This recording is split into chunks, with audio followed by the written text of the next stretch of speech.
Hello दोस्तों, आपका अपने चैनल होम्योटेक विथ एसपीवाई में आपका स्वागत है।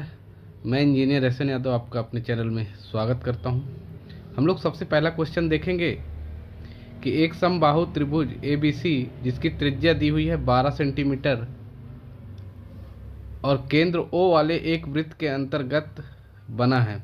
ठीक है, मतलब क्या बोल रहा है कि एक इक्विलेटरल ट्रायंगल है जो कि इंस्क्राइब्ड इन अ सर्कल, एक सर्कल के अंदर बना हुआ है।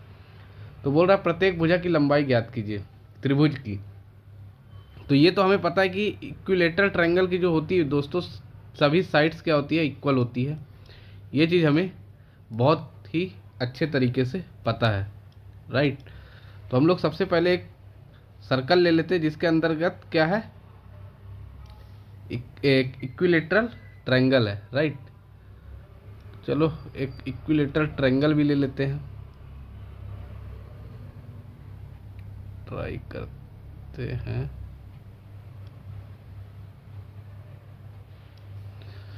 चलिए एक ट्रायंगल हमने ले लिया, हमने एक इक्विलेटरल ट्रायंगल ले लिया है जिसकी क्या है, तीनों साइड्स क्या हैं, इक्वल हैं। ठीक है, तीनों साइड्स क्या होंगी इक्विलेटरल ट्रायंगल की, तीनों साइड्स क्या होंगी, इक्वल होंगी। और ये ए बी सी ट्रायंगल दिया हुआ है ना हमें, हम मान लेते हैं ये क्या है, ए है, ये है बी और ये है सी, और ये हमारा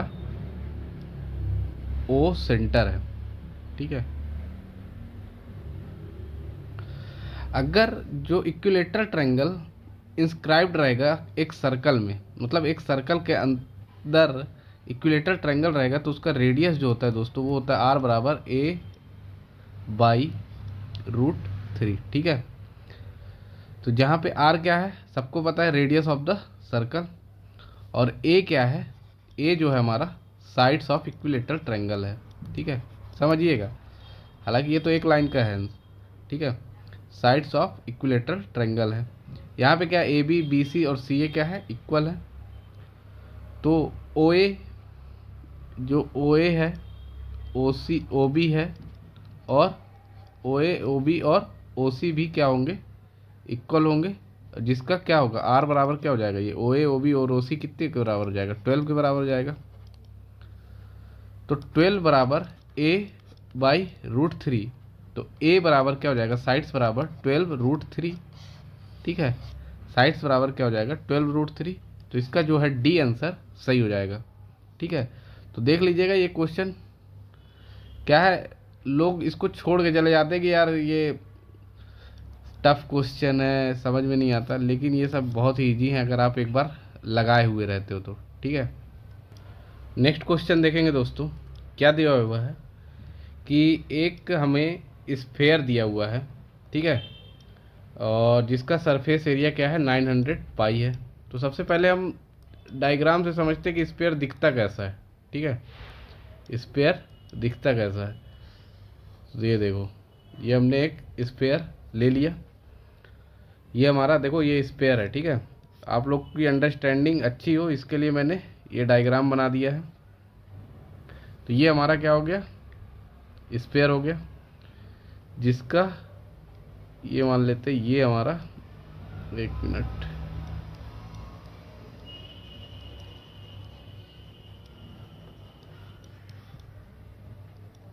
ठीक है, ये हम लोग एक परपेंडिकुलर लाइन डाल दिए और ये मान लेते हैं ये इसका रेडियस है। ठीक है, ये हमारा स्फेयर है और ये इसकी रेडियस है। हमें क्या दिया हुआ है, सरफेस एरिया, है ना, स्फेयर का सरफेस एरिया हमें दिया हुआ है, कितना दिया हुआ है, 900 पाई। हमसे पूछ क्या रहा है, गोले की त्रिज्या बताइए, रेडियस पूछ रहा है हमसे। ठीक, अगर हमें इस स्फेयर का सरफेस एरिया पता हो तो हमारे लिए ये क्वेश्चन बहुत ही आसान हो जाएगा। तो स्फेयर का जो सरफेस एरिया होता है दोस्तों वो क्या होता है, इस टाइप के 4 सर्कल एक तरह से हैं, तो वो क्या होते हैं 4 पाई आर स्क्वायर। सर्कल का क्या होता है area, pi r square. 4 times कर दोगे तो आप स्फेयर पा जाओगे। ठीक है, 4 टाइम्स कर दोगे तो आप स्फेयर पा जाओगे, जो कि हमें क्या दिया हुआ है, 900 पाई। ये पाई से इस पाई को कैंसिल आउट कर दो। ठीक है, पाई से पाई कैंसिल आउट हो गया, 4 से इसको कट कर दो, 4 2 जा 8, 1 बचा, 4 2 जा 8 एंड 4 5 जा 20। तो आर स्क्वायर बराबर हो गया 225। तो आर स्क्वायर 225 है, तो आर की वैल्यू क्या हो जाएगी, अंडर रूट में 225 हो जाएगी। तो आर बराबर क्या आ जाएगा, 15। तो इसका सही आंसर क्या हो जाएगा, सी नंबर। तो देखो स्पेयर है ये हमारा। अगर हमें सरफेस एरिया पता है तो ये क्वेश्चन क्या है, काफ़ी इजी हो जाता है। ठीक है, ये सब क्वेश्चन पूछे हुए हैं, याद रखिएगा, पूछे हुए क्वेश्चन है ये। नेक्स्ट क्वेश्चन है हमारा, क्या दिया हुआ है, एक घनाभ है जिसकी लंबाई, चौड़ाई तथा ऊंचाई का जो रेशियो है वो कितना गिवन है हमको दोस्तों, वो हमें गिवन है 60:24:7। कितना गिवन है हमको, 60, 24 और 7। इसके चारों विकर्णों की लंबाई क्या है, 130 सेंटीमीटर है। तो घनाभ का आयतन पूछ रहा है।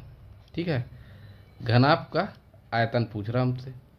तो इसमें हमें सबसे पहले क्या दिया हुआ है, लंबाई, चौड़ाई और ऊंचाई का अनुपात, लेंथ, विड्थ और हाइट का रेशियो दिया है 60, 24 और 7।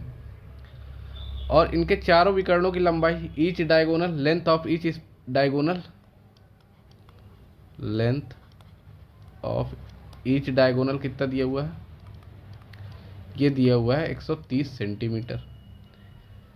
ठीक है, तो यहाँ से हम लोग क्या कर सकते हैं,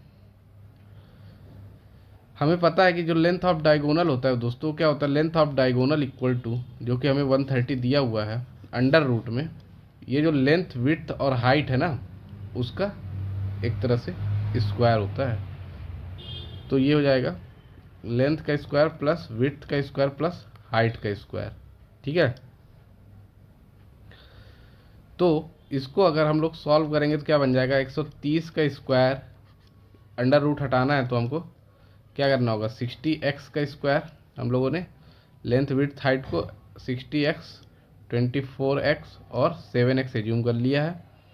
और ये क्या हो जाएगा आपका 24x का स्क्वायर। ठीक है, 60x का स्क्वायर प्लस 24x का स्क्वायर प्लस 7x का होल स्क्वायर। तो 13 का स्क्वायर कितना होता है, 169 पे डबल जीरो, 6 का 36 फिर double zero x square plus 24 का 576। देखो ये याद होना चाहिए। ठीक है, 25 तक तो स्क्वायर कम से कम याद होना चाहिए। 7 7 जा 49 का एक्स स्क्वायर। सबको ऐड कर लो, 3600। तो देखो ये 6 9 15 की 5 हासिल आई 1, 4 1 5 7 12 की 2 हासिल आई 2, 6 5 11 2 एक 5 4 9 3 12 हो गया। फिर ये हो जाएगा 5 6 5 11 1 12 की 2 हासिल आई 1, 3 1 4, 4225 एक्स स्क्वायर। और इधर क्या है, 169 पर डबल जीरो।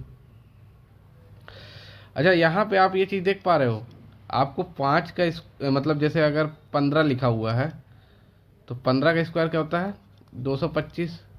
25 का स्क्वायर क्या होता है, 625। कैसे हमें पता चला, 5 का स्क्वायर क्या है 25, और 2 से 1 बड़ा, तो 2 से 1 बड़ा 3, तो 3 दूना 6, 1 से 1 बड़ा, 1 से बड़ा 2, तो 2 1 कम 2। तो इस तरीके से जब आप यहाँ पे देखोगे तो 25 है लास्ट में, तो ये तो 5 आएगा। और ये क्या है, ये क्या है 42 है, तो 6 इंटू 7, तो ये 65 का स्क्वायर हो जाएगा। 65 का स्क्वायर इंटू एक्स स्क्वायर, समझ रहे हो इस चीज़ को, 65 का स्क्वायर इंटू एक्स स्क्वायर। ये चीज़ आपको समझ में आ रहा है या नहीं। तो ये एक देखो, यहाँ से अब क्या हो जाएगा हम लोगों को, एक्स स्क्वायर बराबर 169 पर डबल जीरो और ये 4225। तो x बराबर क्या आ जाएगा दोस्तों, x बराबर हमारा आ जाएगा, x बराबर आ जाएगा अंडर रूट में 169 पे डबल जीरो 4225। तो 169 किसका होता है, 13 का। तो क्या आ जाएगा 130 हो जाएगा। और ये 4225 मैंने क्या बताया, 65 का स्क्वायर होता है, तो 65, तो 65 दूना 130 हो जाएगा, 65 दूना 130। तो यहाँ से क्या आ गया, x की वैल्यू आ गई 2। अब हमसे क्या पूछा है, हमसे पूछा है घनाभ का आयतन। तो हमें पता है कि ये क्या होता है, length into width into height. तो इसको कर दो, इसको यहाँ पे कर देते, ठीक है। तो length into width into height, तो ये क्या हो जाएगा हमारा, देखिए 60 इंटू 2 क्या हो जाएगा 120, या फिर 60 इंटू 2 प्लस क्या हो जाएगा 24, नहीं length into width into height होता है ना, तो 60x into 24 into 2 into 7 into 2, तो क्या आ जाएगा, 2 दूना 4 दूना 8, 8 7 56, 56 इंटू 60 इंटू 24। यहाँ से क्या हो जाएगा, यहाँ से अब ऑप्शन में अगर चले जाएं हम लोग तो ये 0 हो गया। तो देखो 4 छंग 24 और 24 छिका 144 होता है 4। तो अगर आप देख पा रहे होगे तो ये देखो यहाँ पे केवल और केवल जो बी ऑप्शन है उसमें जो दहाई का अंक है वो क्या है 4 है, ठीक है। तो इसका जो सही आंसर हो जाएगा बी नंबर हो जाएगा, ठीक है। नेक्स्ट क्वेश्चन देखेंगे, क्या दिया हुआ है, एक कार एक निश्चित दूरी 45 किलोमीटर प्रति घंटा की गति से तय करती है और उसी रास्ते पर चलते हुए 36 किलोमीटर प्रति घंटे की गति से प्रारंभिक बिंदु पर वापस आती है, ठीक है। तो पूरी यात्रा की औसत गति पूछ रहा है, एवरेज स्पीड, ठीक है। तो जब जा रहा है तो वो 45 kmph से जा रहा है, ठीक है। और जब वह रिटर्न हो रहा है तो वो 36 किलोमीटर पर आवर की स्पीड से वह रिटर्न हो रहा है। अब हमसे पूछ रहा है दोस्तों एवरेज स्पीड, है ना, एवरेज स्पीड। तो एवरेज स्पीड हमें पता है क्या होता है, formula 2xy upon x plus y, सबसे सिंपल एकदम। तो क्या हो गया 2 into 45 into 36 upon x plus y, 45 plus 36, ठीक है, आ जाएगा 6 5 11, 4 3 7 1 8, और ये हो गया 2 इंटू 45 इंटू 36। तो ये यहाँ से कट जाएगा 9 टाइम्स, यहाँ 5 टाइम्स, और ये 9 चौके 36, तो 5 चौके 20 दूना 40, 5 दूना 10 चौके 40। तो ए इसका जो है सही आंसर हो जाएगा, क्या है 40 किलोमीटर प्रति आवर इसकी एवरेज स्पीड है, ठीक है। 40 किलोमीटर प्रति आवर एवरेज स्पीड है। नेक्स्ट क्वेश्चन देखेंगे, नेक्स्ट क्वेश्चन हमारा देखो, सरफेस एरिया ऑफ स्फीयर। देखिए अभी हमने एक क्वेश्चन और पढ़ा था इस सरफेस एरिया स्फीयर का, तो आपको पता होगा, अब तो पता ही हो गया कि सरफेस एरिया स्फीयर का क्या होता है 4 पाई आर स्क्वायर। कैसा दिखता है, कुछ इस प्रकार का दिखता है। अभी हमने देखा था, देखे थे ना, कुछ ऐसा हमारा स्फीयर कुछ इस प्रकार से हमारा दिखता है, ठीक है। सरफेस एरिया क्या होता है 4 पाई आर स्क्वायर। यहाँ पे दिया हुआ है कि पाई की वैल्यू 22/7 है, बहुत बढ़िया। पृष्ठीय क्षेत्रफल कितना दिया हुआ है हमको 38.5 दिया हुआ है, ठीक है। और हमसे पूछ क्या रहा है, गोले की त्रिज्या ज्ञात कीजिए। कर देंगे कि नहीं कर देंगे। यहाँ पे देखो बोल दिया है भाई, वहाँ पे पाई से पाई कट गया था, लेकिन यहाँ पे पाई की वैल्यू दे दिया है उनने भाई साहब ने। तो यहाँ से क्या हो जाएगा आर स्क्वायर बराबर 38.5 इंटू 7 अपॉन में 4 इंटू 22। तो कुछ कटेगा दोस्तों, इसको हम लोग क्या कर सकते हैं, तो 38.5 को हम लोग ये लिख सकते हैं क्या, 0.5 है ना, तो इसको डबल कर दो, इसको हम लोग लिख सकते हैं क्या 77/2 into 7 upon 4 into 22 r square बराबर, ठीक है। तो ये लिख सकते हैं ना। तो अगर ये लिख सकते हैं तो देखो ये क्या बन जाएगा 77 इंटू 7 अपॉन में 2 है, इधर ले आओ 2 इंटू 4 इंटू 22, तो 11 से काट दो ये 7 बार, ये 2 बार। अब ये क्या बच गया 49/7, 4 दूना 8 दूना 16। तो एक तरह से ये क्या बन गया, आर स्क्वायर बराबर 49/16। तो आर बराबर क्या बन गया, 7/4। 49 का क्या होता है 7। तो ये क्या हो जाएगा, 4 एक कम 4, 3 बचा, 4 सत्ते 28, 2 बचा, 4 पंचे 20। तो 1.75 है क्या, तो ये है। तो इसका बी नंबर इसका क्या हो जाएगा दोस्तों, सही आंसर हो जाएगा। ठीक है, तो ये काफ़ी आसान हो गया। तो दोस्तों होप सो कि ये वीडियो पसंद आई हो। अगर पसंद आई हो तो लाइक करें और दोस्तों के साथ शेयर कर दें। Thank you for watching this video.